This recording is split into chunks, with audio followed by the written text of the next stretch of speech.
Okay, let's make things a little bit more complicated now. I'm given something like this, and if you have trouble reading it, so 2x squared, and you're thinking, oh man, you're right, I'm going to have to factor this one. So we have to go through the process of factoring. So what do we have here? X minus 3, x plus 1 are my factors in the denominator.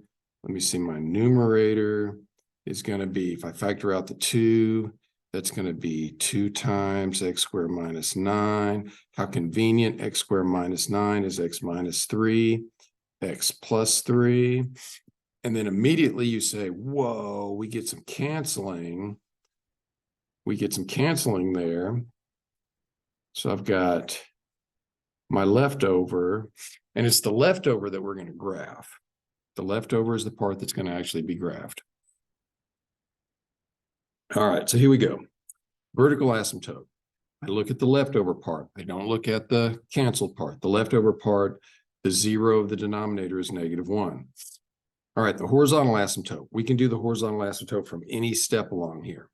Like the original step, the degree of the numerator equals the degree of the denominator. So 2/1. So the horizontal asymptote is going to be 2. You could say, oh no, I should look at the simplified form. Okay, well, if we multiply this out, that'd be 2x over x, which is still 2/1. So the horizontal asymptote is 2. Okay, there's no slant because there's a horizontal. The x-intercepts are the zeros of the numerator. What makes the numerator go to 0? -3. The y-intercept is when we put 0 in for all the x's. So if I put 0 in here, that's going to be 2 times 3/1. So that's going to be 0,6. Point of intersection we hate. It's a pain. So here we go. Point of intersection. The function I'm graphing. So I've got 2 times x plus 3 over x plus 1. So this is my point of intersection, which I've said before is the worst part, is equal to the horizontal asymptote. Okay, so the function I'm graphing, the simplified form, is equal to the horizontal asymptote, point of intersection. So let's solve this. So 2x plus 6, sorry. Distribute 2x plus 6, cross multiply, 2x plus 2. Wait a second, the x's cancel. So this has no solution. So that has no solution, okay? So there is no point of intersection. So that makes things a little bit easier.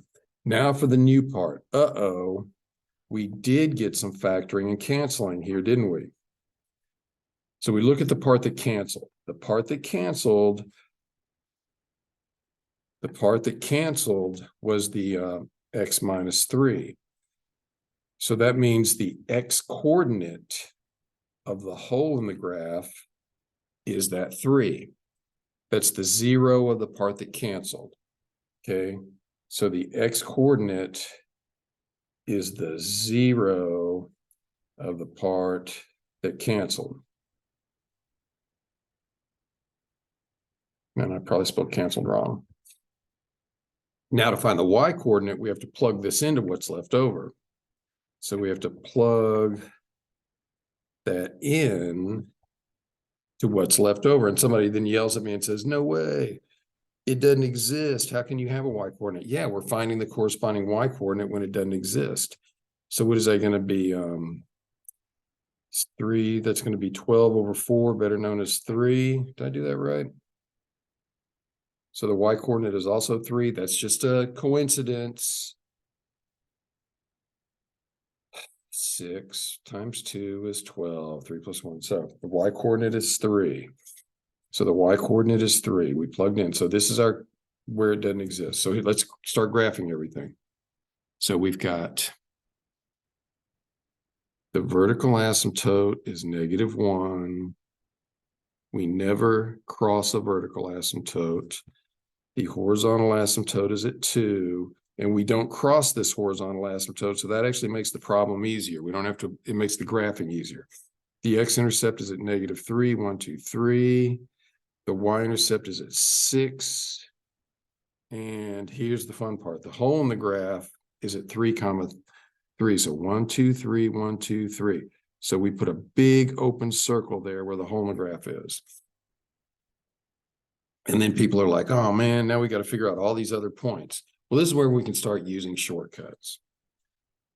We know that it doesn't cross the vertical or the horizontal asymptote, which means the curve just has to fit inside these asymptotes. So I would say we can just go ahead and fit the curve inside the asymptotes. We know we don't cross the asymptotes.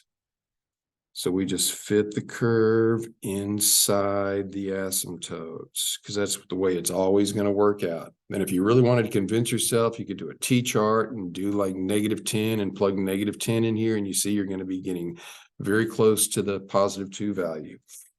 So now for the domain, you're thinking, uh-oh, well, I definitely have to exclude the vertical asymptote.